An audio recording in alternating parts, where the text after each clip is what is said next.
खाते हुए। लेकिन चलिए, कैंपस एक्टिववेयर, इस आईपीओ रिलेटेड डिटेल्स आप लोग को आपकी स्क्रीन पे मिल जाएंगी। प्राइस बैंड है 278 से 292। आज इस आईपीओ का डे 2 है और डे 1 में बढ़िया रिस्पॉन्स आईपीओ को मिला है। इस कंपनी के सीईओ निखिल अग्रवाल साहब इस समय जुड़ते हुए। अग्रवाल साहब, स्वागत है आपका, कांग्रेचुलेशंस। प्राइमरी मार्केट डेब्यू तो अच्छा हुआ आपका, कल अच्छा रिस्पांस मिलता हुआ। अच्छा, हम में से ज्यादातर लोगों ने नाम सुना है, हम में से कईयों ने शायद इसके आपके प्रोडक्ट्स का इस्तेमाल भी किया हुआ है। कैंपस ब्रांड आया था शायद 2005 में, तब से अब तक की जर्नी कैसी रही, क्या क्या करती है आज ये कंपनी, कितना बड़ा ये बिजनेस हो चुका है? ग्रेट। सो पहले मैं 1 मिनट लूंगा। मैं ये बोलना चाहूंगा कि we are truly humbled by the response we got yesterday from our investor base, specifically retail investors ने जो इतना कॉन्फिडेंस दिखाया हमारे ऊपर। तो कैंपस की ओर से मैं बोलूंगा कि हम उनके कॉन्फिडेंस और विश्वास पे खरे उतरेंगे। मैं बस इतना ही मैनेजमेंट की तरफ से बोलना चाहूंगा। अब कैंपस की बात करें तो कैंपस 2005 और 6 में बॉर्न हुई थी। मेरे फादर मिस्टर एच.के. अग्रवाल जो हमारे चेयरमैन हैं, उन्होंने इसको ब्रांड इस कंपनी को ऑर्गेनाइज किया एंड उन्होंने इसको फिर स्केल अप किया अगले 15-20 साल तक, जहां पे हम इकलौती ऐसी कंपनी है इस सेक्टर में, स्पोर्ट्स एंड एथलीजर, जो हमने कभी भी किसी और कैटेगरी में काम नहीं किया है as a brand, as a company, as management. हमने कभी भी लेदर शूज या स्लीपर्स में कभी भी काम नहीं किया। हमने हमेशा अपना फोकस खाली एक ही कैटेगरी पे रखा है और यही कारण है कि हम उसके ऊपर, जैसे कंपाउंडिंग होती है इंटरेस्ट की, वैसे ही हम लोग अपने बिजनेस को कंपाउंडिंग कर करके ईयर ऑन ईयर हम इसको ग्रो कर पाए हैं आज इस लेवल तक। तो we are the only company जो इस सेगमेंट में कंप्लीट ऑलमोस्ट लाइक 17 से 18% हमारा मार्केट शेयर है एंड 500 रुपए से लेके 3500 रुपए तक के हम बहुत ही हाई क्वालिटी शूज बनाते हैं, जो आप एमएनसी ब्रांड्स के मुकाबले आप समझ सकते हैं वो 1/4 या 1/5 कॉस्ट में हम बेचते हैं, क्योंकि हमारा पूरा सेटअप इन हाउस है, कंप्लीटली पूरा वर्टिकली इंटीग्रेटेड है और उसके चक्कर में हमें पूरे कॉस्ट लीडरशिप का एक एडवांटेज मिलता है जो बाकी ब्रांड्स को इंडिया में नहीं मिलता है। अग्रवाल साहब, आपने क्योंकि इन हाउस की बात छेड़ी, आजकल सब लोग क्या कहते हैं, asset light model. Campus case में 100% इन हाउस मैन्युफैक्चरिंग, कैसे मदद मिल रही है? क्योंकि आपकी वर्किंग कैपिटल रिक्वायरमेंट उन लोगों से, आपके पीयर्स से ज्यादा है और कॉस्ट एडवांटेज भी नहीं है, क्योंकि आप लोग के ऑपरेटिंग जो मार्जिन हैं, ग्रॉस मार्जिन हैं, अपने पीयर्स के आसपास से नीचे हैं। ये मॉडल ऐसे ही रहने वाला है क्या, और क्या एडवांटेज है इस मॉडल के फिर आपके हिसाब से? देखिए, हमारा जो मार्जिन है, पहले मार्जिन की बात करूं तो हमारा 20 से 21% का एबिटा मार्जिन आता है और हमारा 10 से 11% का पैट मार्जिन आता है। बट द बिगेस्ट मेट्रिक जो हम ट्रैक करते हैं, वो हम ट्रैक करते हैं रिटर्न ऑन कैपिटल एम्प्लॉयड, जो हमारा 32% आया है टिल दिसंबर। तो हम लोग की इंडस्ट्री की खास बात है, हमारी केपेक्स हैवी इंडस्ट्री नहीं है। हालांकि हमने सब कुछ एक इन हाउस क्रिएट किया है, फिर भी हमारी केपेक्स इंटेंसिव इंडस्ट्री नहीं है, हमारी ह्यूमन कैपिटल इंटेंसिव इंडस्ट्री है। तो केपेक्स के फॉर्म में हमें खाली 100 करोड़ के केपेक्स पे हम 500 से 600 करोड़ का रेवेन्यू जनरेट कर सकते हैं। उस पे अगर आप 100 करोड़ का वर्किंग कैपिटल और जोड़ें तो टोटल 200 करोड़ की इन्वेस्टमेंट पे हम 600 करोड़ का रेवेन्यू, मतलब 120 करोड़ का PAT, sorry EBITDA, which translates to रफली 50% रोसी लेवल्स तक हम जा सकते हैं इस इंडस्ट्री में, इन आ कंपनी। सो ये बहुत ही हाई मेट्रिक्स हैं, इन्हीं को हम ट्रैक करते हैं। तो इट्स नॉट कि ज्यादा केपेक्स करने से हमारे कोई मार्जिन्स पे इफेक्ट आएगा, बिल्कुल भी। ओके निखिल जी, थोड़ा सा मैं इस मार्केट की डायनामिक्स को समझना चाहता हूँ आपसे ही। अब अगर मैं बहुत ही स्ट्रॉन्ग प्राइसिंग रेंज में आ जाऊं तो बहुत बड़े बड़े ब्रांड्स भी हैं और आपने कहा कि आप लोअर एज से भी, अगर आप देखें 500-600 रुपए से आपकी रेंज शुरू होती है।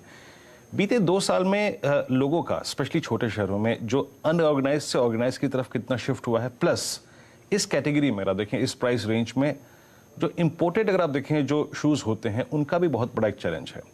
तो पिछले 1-2 साल में कितना ये जो लोअर एज का मार्केट है वो इंप्रूव हुआ है आपके लिए? श्योर। देखिए, पहले अगर हम इसको बाइफर्केट करें तो 1000 रुपए तक की सेगमेंट में, 1000 रुपीज एमआरपी तक, कैंपस का शेयर 45% है उसकी इन कैंपस रेवेन्यू। 1000 to 3000 के सेगमेंट में हमारा 55% का शेयर आता है। तो ये लोग कुछ समझते हैं कि हम खाली सस्ते जूते बेचते हैं, बट ऐसा नहीं है। हमारी मीडियन जो एमआरपी है वो 1600 रुपए की आती है, जहां पे हमारा मैक्सिमम वॉल्यूम आता है। सेकेंडली, अगर आप बात करें मार्केट साइजिंग की, तो जैसे ये 12,000 करोड़ की इंडस्ट्री है, इसमें रफली 55% ऑर्गेनाइज्ड है एंड 45% अनऑर्गेनाइज्ड है। तो कैंपस 55% वाली जो ऑर्गेनाइज मार्केट है उसमें 17 से 18% का मार्केट शेयर कमांड करती है। उसके ऊपर अगर हम कैजुअल शूज का सेगमेंट भी जोड़ें, जैसे आपके स्नीकर्स का एक बहुत अच्छा ट्रेंड और कल्चर चला हुआ है आजकल, वाइट स्नीकर्स, तो कैंपस इस कैटेगरी में भी 8 से 10% का रेवेन्यू करती है। इसको भी हम आगे स्केल करने वाले हैं। तो this gives us a total market of 25,000 crore, जिसमें लगभग 5% मार्केट शेयर कैंपस का है। Now talking about the MNC brands, उनका जो मार्केट साइजिंग है, ये टेक्नोपैक ने हमारी स्टडी करी है फॉर इवन आईपीओ, तो उनका वो जो ऑपरेट करते हैं 3,000+ रुपी एमआरपी सेगमेंट में, that is only 13% of the market. बाकी जो 87% मार्केट है इंडिया में, जो कह सकते हैं 50 करोड़ हमारी हमारी एड्रेसेबल पॉपुलेशन है कैंपस के लिए, वो 500 से लेके 3,000 रुपए तक के जूते बाय करते हैं। 3,000+ में जितने आप एमएनसी ब्रांड्स हो सकते हैं, any all the good names that you can think of, वो सब 3,000+ में ऑपरेट करते हैं, और उसमें उनका market share is only 13%. So there is no one true competitor for campus really in this entire space from 500 to 3,500 rupees. कोई भी ऐसा एक पैन इंडिया ब्रांड नहीं है जो इस पूरे सेगमेंट में ऑपरेट करता है एक्सेप्ट फॉर कैंपस। जो है वो इससे कहीं ज्यादा प्रीमियम पे चले जाते हैं। सही बात है। अच्छा अग्रवाल साहब, ये 100% OFS, मतलब जो करंट शेयर होल्डर्स हैं वो अपना माल छोड़ रहे हैं, प्रमोटर्स हैं और बाकी कुछ पी प्लेयर्स हैं। एक तो सबके जहन में आता है प्रमोटर्स माल क्यों छोड़ रहे हैं, दूसरा कंपनी के कोई कैपिटल रिक्वायरमेंट नहीं है क्या? आप किस कैपेसिटी यूटिलाइजेशन लेवल्स पे इस समय खड़े हुए हैं सर? जी सर, बहुत ही वैलिड क्वेश्चन है आपका। तो देखिए, ओएफएस की बात करें तो कैंपस में हम 15.8% share as all the shareholder sell कर रहे हैं। उसमें लगभग 10 से 12% का सेल कर रहे हैं हमारे प्राइवेट इक्विटी प्लेयर्स। उसके बाद में भी उनके पास में 10% बचेगा। ऐसा नहीं कि वो पूरा सेल कर रहे हैं, वो अपना खाली 50% सेल कर रहे हैं अपनी टोटल होल्डिंग का। और प्रमोटर साइड की बात करें तो अगर हमारे पास 2 कारण थे सर बेचने के लिए। We are selling 4% from the promoter family. तो आफ्टर लिस्टिंग हम 74% शेयर होल्डिंग फिर भी होल्ड करेंगे। एंड गिवन कि एक सेबी का जो रूल है कि आपको 25% पब्लिक फ्लोट होना चाहिए विद इन 3 years, हमने उसको फर्स्ट डे पे कंप्लाई कर लिया है। So there is no overhang amongst our retail investors. अच्छा, आपका ओवरहैंग नहीं है, प्रमोटर्स का तो 75% नीचे चला गया। ये जो 2 रह गए जिन्होंने आधा स्टेक पेयर ऑफ करा, मेरे ख्याल से टीपीजी और दूसरा क्यूआरजी, इनके बचा हुआ स्टेक बाजार में छूटने आएगा, ऑफलोड होने आएगा? कोई लॉक इन क्लॉज है उनका? बचा हुआ स्टेक कब बेचेंगे? वो भी पी प्लेयर्स हैं जो ऑब्वियस है अपने फायदे को भुनाने की कोशिश करेंगे आगे। जी देखिए, मैं उनके ऊपर कमेंट तो नहीं कर पाऊंगा, बट मैं इतना बोलूंगा कि वो बहुत ही बुलिश है कंपनी के लिए। उनका 6 months का मिनिमम लॉक इन तो है ही आफ्टर आईपीओ। 6 महीने तक वो कुछ नहीं बेच सकते। बट फिर भी जो हमारी इंटरनली उनसे काफी बारी बात हुई है, उनका कोई मुझे लॉन्ग टर्म में ज्यादा उनका दिखता नहीं है कि वो अगले 1.5-2 साल में भी कुछ बेचना चाहेंगे। अच्छा, जाते जाते एक सवाल और, वो क्या है, हर जगह मैं देख रहा था आपके आईपीओ की कवरेज में आपके पीयर्स के साथ कंपैरिजन, और जब पीयर्स के साथ कंपैरिजन हो रहा है तो आपका मूल्यांकन जो आप मांग रहे हो सबसे महंगा नजर आता है। तो कई लोग कह रहे हैं आपने टेबल पे हम रिटेल के लिए कुछ छोड़ा नहीं। सर ये बहुत ही आपने अच्छा हुआ, thank you for asking this question. I want to clarify the valuation. लोगों को कुछ कंफ्यूजन हो रही है कि हमने फुली प्राइस्ड आईपीओ लेके आ रहे हैं, ऐसा नहीं है बिल्कुल भी। अगर आप हमारा ट्रेलिंग 12 months ऑफ दिसंबर का पैट देखें, मतलब 9 महीने of FY22 and Q4 of FY21, अगर ये 12 महीने का पैट देखेंगे तो ये लगभग 120 करोड़ का पैट आया कंपनी का। उसको अगर आप 8,900 जो हमारी higher band of the valuation है उसको आप डिवाइड करेंगे तो ये लगभग 74 आता है। ये हमारा करंट ट्रेलिंग 12 months का पीई मल्टीपल है 74, वर्सेस जो इंडस्ट्री पीयर हैं वो हमारे 110 पे बैठे हैं।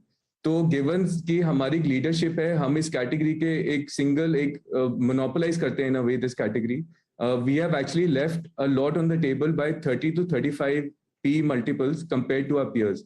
इसी को अगर आप सर एक और फॉर्म में देखें, अगर आप नॉर्मलाइज भी कर लें 9 month के नंबर्स को 12 महीने में, हालांकि I can not obviously give you Q4 guidance, but I can just tell you अगर आप नॉर्मलाइज भी करते हैं तो भी आपका ये पी मल्टीपल 73-74 रहता है। तो आप कैसे भी पकड़ लीजिए, ट्रेलिंग 12 months या नॉर्मलाइज कर लीजिए, हमारा 74 के आसपास ही एक पी मल्टीपल आता है, which is significantly lower than the market peers. I hope that clarifies. Table पे कुछ छोड़ दिया आपने, कोई शक था क्या आपको? पता है एक और चीज अग्रवाल साहब की कंपनी की हाईलाइट, नीरज जी साथ में जुड़ गए अग्रवाल साहब, अगला शो इनके हाथ में है। आप बहुत ऑनलाइन शॉपिंग करते हो, कभी कैंपस के शूज टकराएगा? 33% सेल्स डिजिटल से आती है ना अग्रवाल साहब, 33%। जी। ये कोविड रिलेटेड स्पाइक था या आपका औसतन ऐसे ही रहता है, इतना डिजिटल सेल्स होती है?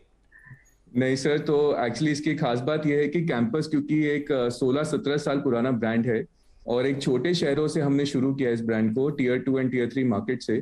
तो कैंपस ऑलमोस्ट एक मोनोपोली है उसकी इन छोटे शहरों में। हम एक बहुत ही पॉपुलर और एक बहुत ही स्ट्रांग ब्रांड है।